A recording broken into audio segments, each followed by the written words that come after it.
So today on this very windy morning I've decided I'm going to take the little Cappuccino into work. It's the first day it's been dry for a while, so let's get this thing on the road and have a bit of fun. Note, I've had to take the door handle off in order to be able to fit in the car, the grab handle. Otherwise I can't get my legs in, because it is a bit of a tight squeeze. Right, let's see if she'll start. Normally starts on the button every time. Here we go. Just press the clutch. Flipping it. She wants to start straight away, doesn't she? There she is. Right, let's get this screen cleared and then we'll go for a little burn. First thing I've got to do though is navigate the lane. It's got some big holes in it since the rain came in, and the little Cappuccino is quite low, so I've got to go steady up here, but it gives you a good opportunity to let the engine warm up. These old school turbo cars, I like to obviously get them up to temp before I start getting that turbo kicking in, but runs sweet as nut. I mean, I've had this car standing now for probably best part of 3 weeks, 4 weeks since the last time I did anything with it, and flipping out there deep here. Oh. Yeah, and she just, as you saw, just fired up immediately on the key and is running sweet as a nut. So yeah, we'll get up to temp and I'll start recording again and show you what driving a little Cappuccino's about when you're 6'3" and 19 stone. I was just warming up, just to give you a quick reminder what this is. A Suzuki Cappuccino on a 94 plate. This is what's called a Kai car. It's one of the cars from Japan where if you want to go into the towns and the city centres, you can't have a car that's over 660cc and over a certain length. I think it's under 2 meters or something like that. So this is a 660cc twin cam 12 valve 3-cylinder that puts out 68 horsepower, is it? I think it's around a 68 horsepower, or is it 80? I must check that out now. Should know, shouldn't I? But the car only weighs about 700 kilo. So on paper it's about an 8 to 60 car, but they're limited to 80 mile an hour. So yeah, it's 68 brake horsepower, it's limited to 80 mile an hour. But it's just the way it does it is so funny. It feels a lot quicker than it is, but it is just a stupidly fun little point-to-point squirt turbo boost type car. Really is a lot of fun. Obviously costs peanuts to run, and despite being a big guy, I have this obsession with small little light fun cars, you know, like my 106 Rally as well. I've got a history of just getting these small little light cars and just have stupid fun in them. Now it's rear wheel drive and roads are a little bit icy today, so I've got to go steady with that side of things.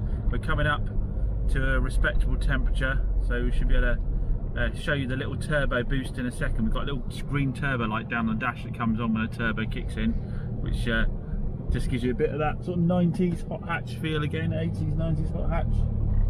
Right, let's just get up to temp and then we'll, like I say, we'll have a bit of fun. Up to the required temp, we'll have our first little turbo squirt. Here we go.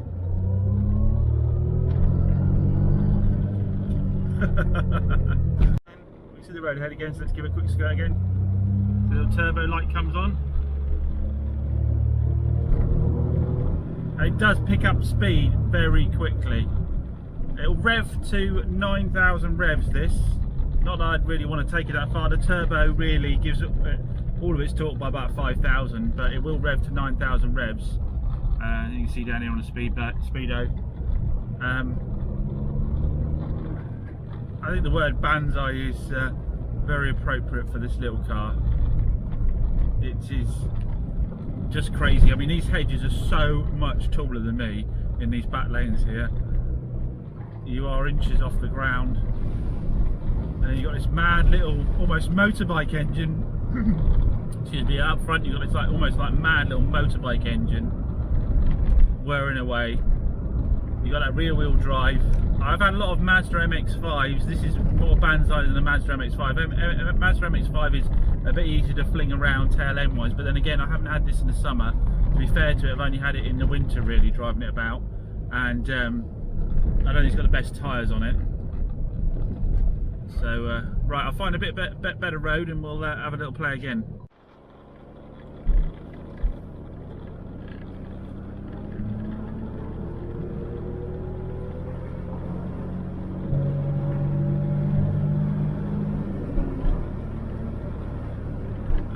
That was a pretty hard pull from second gear up to about 60 mile an hour.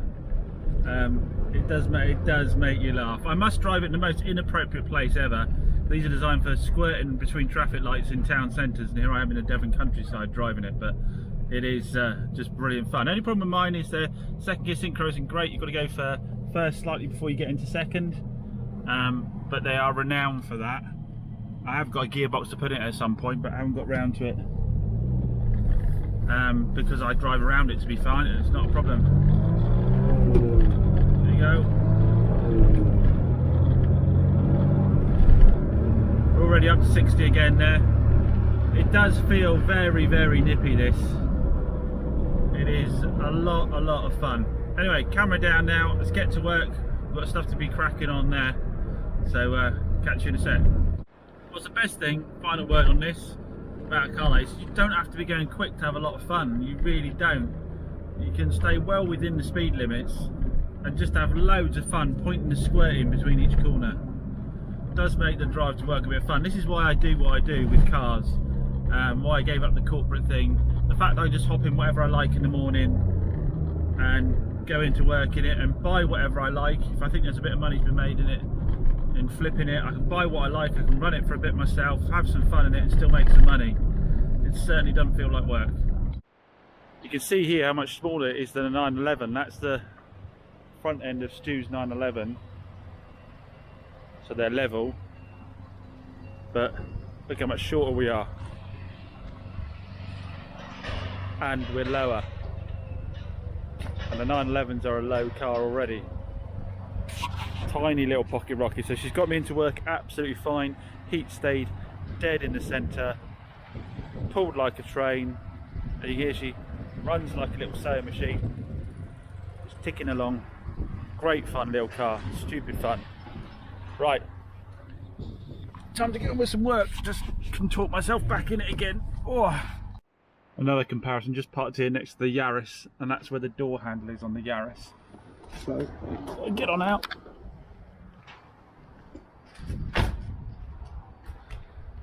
That is how low it is compared to a Toyota Yaris. How mad is that? Tiny little car. That's such stupid fun. Hi, welcome back to Chopped's Garage. Big thanks to all of you that have commented on all the previous videos and have subscribed as well. Things have really started to increase quite a lot there. I really appreciate it.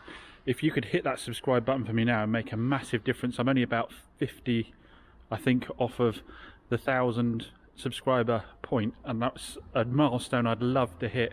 So if you've been enjoying the content, if you could hit that subscribe button, you'll be doing me a big favour. So where did we leave it off last time? Last time we were painting the bumper for the Dacia, the one we think might have been a bit of an insurance scam. And I'd got the final lacquer coat on, and we had a big drip of water, didn't we, from the roof that landed in the paint. Now, I said at the time, leave it, come back to it later on. Having come back to it now, I'm glad I didn't fiddle around with it, because it doesn't actually look as bad as I thought it was. In fact, I think you're struggling to see it on the camera. You can just about see it there, where the water ran in the paint. Now, luckily, I think this is in the top coat, the lacquer. So we're going to have a go now at trying to polish that out. You can see some other areas as well where the paint is a bit dull. I think it was too cold in the workshop and it kind of dulled the lacquer, so we're going to have a go at polishing that up today as well and see if that does the job. Here we've got some mottling, but because the covers, the fog light covers go around there, I'm not going to worry about focusing on that because they're going to be completely covered. So the question is, can we recover this? You can really see the fading up here. Can we recover this paintwork and avoid having to do it before? Colour looks good. If you look at my metallic finish, I mean, that's factory up there and this is me down here. Let's use a dirty finger, and there is actually no difference in the colour. And as I said, I've avoided having to go up to here's all factory colour and here's my colour down here and here, so I'm avoiding having to put the two panels against each other, so there shouldn't be any obvious any obvious issues or difference in the paint there. So what we're going to get on there is the first step. What we're going to do is we're going to wet sand these areas that got the water in them, and we're going to start off probably with 800 grit, go very lightly on 800 grit, then we're going to go to 1200 grit. I always wet sand because it stops the paper clogging up and creating actual more scratches in the paint. So we're gonna wet sand these out and see if we can need to do any repaint, or whether we're going to get away with it or not. And then we're going to use the machine polisher and some compound on here and see if it brings this dulled lacquer back up. If it's a very top surface, we're going to bring it back again. So let's give it a go and see if we can save this paintwork. As I said to you, it doesn't always go perfectly, and I'm not going to lie to you guys. I'm always going to show you my fails as well as my wins. So yeah, let's crack on. Just before we crack on with the paint, I did promise to show you one of my new purchases. This has just come in on Saturday, it's now Monday. I bought this at BCA. It's a 2011 Corsa 1 litre Excite. I saw it there. I wasn't entirely sure about this colour. It's like a slightly off light green, but it's actually a bit more yellowy, I think, than it is green. I wanted to buy a car that I could just wash and stick out with the rest of the motors, so just fill up the line a bit more. And I was hoping it would come in, I wouldn't need to do anything to it. I have to say, I think I scored on that front. The car is absolutely immaculate. It really is mint. It's got no stone chips. All the alloys are in good nick. No dents down the bodywork or scrapes, so I don't have to get my rattle cans out, which I didn't want to do on this colour anyway. The interior on it is in fantastic condition. It's only done 47,000 miles from new. It's got a full service history. Drove it home over the weekend, as I tell you guys I do with all my cars. I always drive them myself before I start putting any money into them, and so I can give a feedback. The little 1 litre 3-cylinder pulls really nicely, drives really smoothly. Well happy with this bike, well happy with it. I think all in I'm about $2,000 on this. I've got it up for I might be a bit more than that, it might be 2,100 I think. I've got it up for 3,295 or 3,495, which is the very top end for this sort of price point. This ideally I want a 2,995 it, but things are a bit quiet at the moment with lockdown, and I think it's going to get busy as soon as the lockdown's lifted, and I think I'll regret having the cars too cheap then. And some of the cars you need to make a good profit on without doing anything on to make up for the ones where you do have to do work on them. Well, like the Eiger, that's still not got round to putting the clutch in. And like the Bravo that I just sold, where I did a load of work on it, and after the VAT cut and so forth, didn't make much out of it at all after all the work. So every now and then you might grudge a dealer making a grand on something you just washed and stuck out the door. But don't forget, there's other cars that they're losing on, like the little Kia Picanto going through the auction at Copart's going to lose me some money this week. So you've got to bear in mind it's about averaging it out overall. Anyway, let's crack on with this paint and see if we can wet sand that out and save ourselves having to re-lacquer or recolour. So as I said, I'm starting with 800 grit. I've got a bucket of soapy water down here to keep it clean as I sand it down. I've got a rubber block because if I do it with my fingers, I'm going to leave uneven indentations as I sand. Whereas if I use the rubber block, I've got a flat surface, so it's going to stay on the top of the raised sections of that drip. It's going to stay on top of those rather than my finger digging in the paint around it, because I want to take the top layer off. So rubber block, piece of wood, and nick flat will do on that.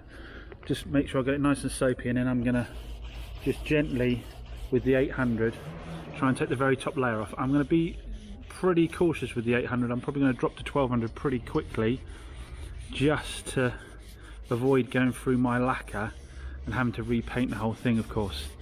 So I'll show you what you're looking for as well in a second. For those of you that don't know, I'm looking for it to have an even haze to it, because it might seem a bit strange attacking your fresh paint with this sanding, but you can obviously polish it all back afterwards. So what I've got to hand up here is a microfiber, and I'm going to wipe it off, and what I'm looking for is an even hazed finish where that run was. And I can already start to see it's taken the top off up here, and it started to take it off here.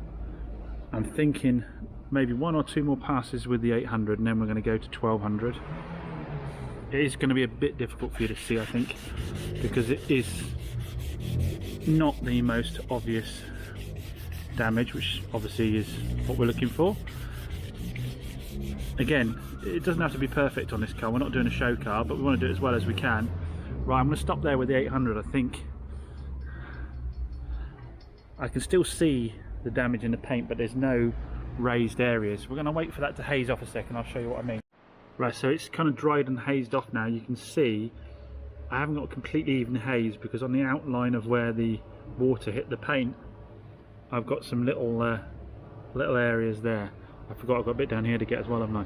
I'll hit that. Now what I've moved to now though is 1200 grit. I don't want to go too much further with the 800 for risk of burning through, so I'm going to very gently go over it with the 1200, go in one direction like that, keep it nice and wet, avoid putting any more scratches in the paint that I need to, and going back over this way. Now obviously if you do this with dry sandpaper, it's easy to see whether you've got all that out or not, because each time now I've got to wait for it to dry, for the haze to dry to then exactly where I am. I can see here in the middle I'm still not quite right, but towards the top and the bottom here we're getting pretty close.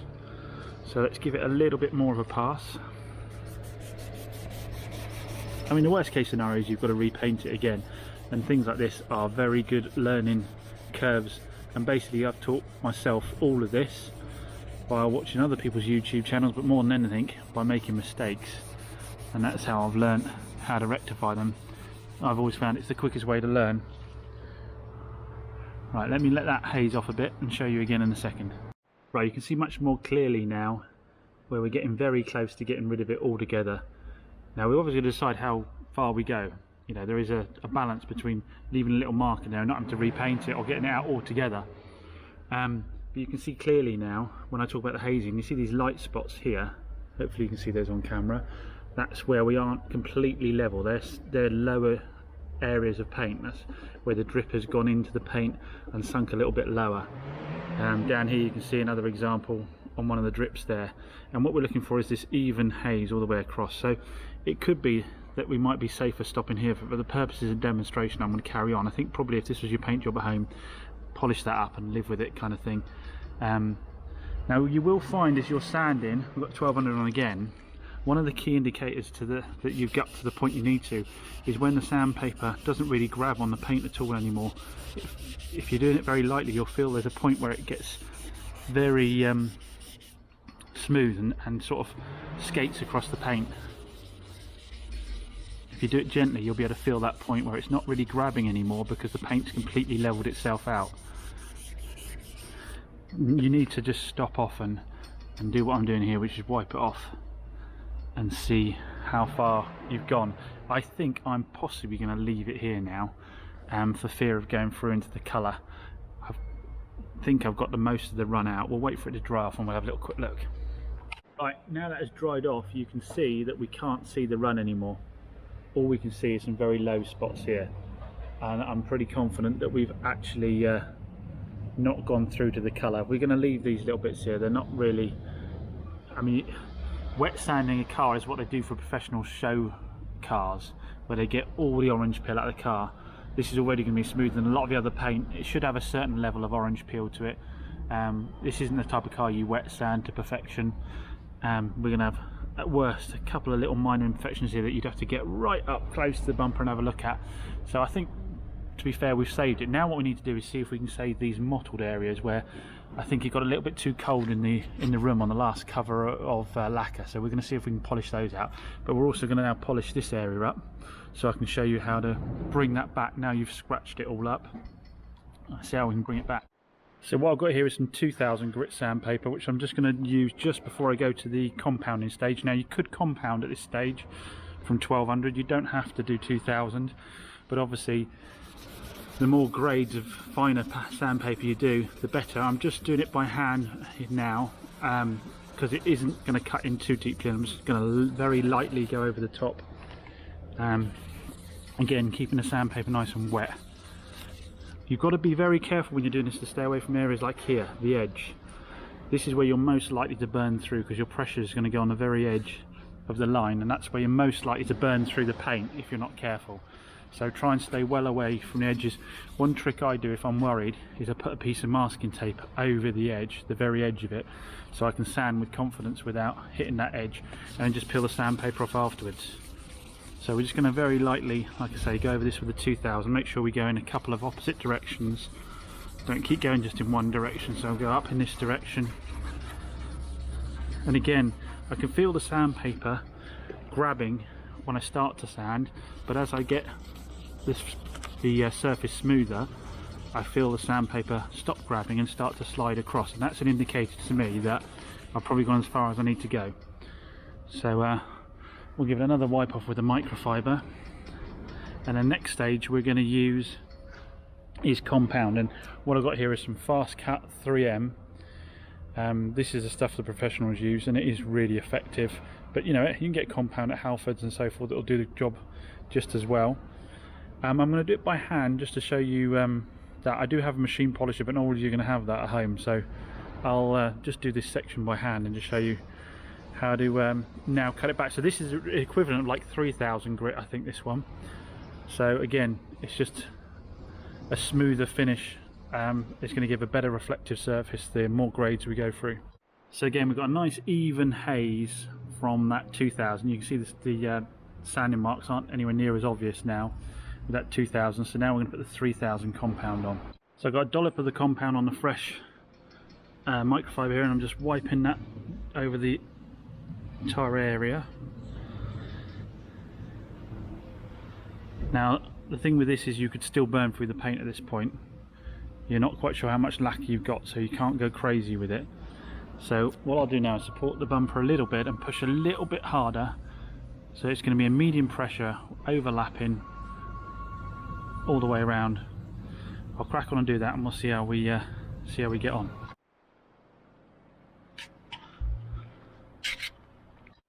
So we've got the repaired bumper back on the Dacia. I will get the car outside, give it a clean now, and let you have a proper look at it. But colour match looks well. Obviously I didn't actually cover over the factory paint here, but the colour match is great all the way across. Like I said, I'll get you a better video in a bit, but looks very promising indeed. Just got to close up all the gaps now, make sure I've got it sitting where it should be. But yeah, initial signs are it shouldn't be too much of tweaking to get it straight on there. It's going to look really good all finished up. So anyway, I'm going to get this tightened up now, find out where all the additional bolts and Fujian Watsits are in there, and get done. I've put the new grille in down here. It's got the brand new grille in. I put the fog light surrounds back in with the fog lights, and I did remember to plumb it back in again, which is one of those irritating things sometimes. It's easy to forget. Put a new number plate on the front. So yeah, let's get it bolted back together, get it cleaned, and then we can take it for its first run.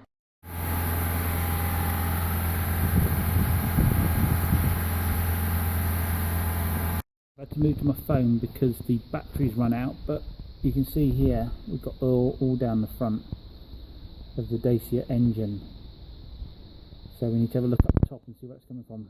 I'm going to suspect it's like a